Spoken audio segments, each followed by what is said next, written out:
Veliki množični nastop leta 1946 je nedvomno uspel. Baje, da so nekateri otroci bili celo bosi. Mislim, da je svoboda pomenila tisti moment, ki je ljudi dvignil in kljub tem težkim razmeram dal elana, energije, da so lahko svetlo pogledali v prihodnost, ki je pred njimi.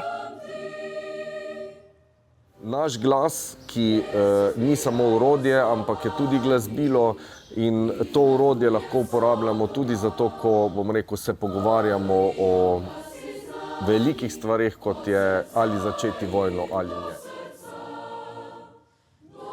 Mladost, veselje, značilna podoba festivala. Domovini vsak naj služi, koga tvoja moč budi, oj slovanska pesem ti. Pet ne bomo nehali, kot ne bomo nehali, dihati ali pa jesti. Slovanska pesem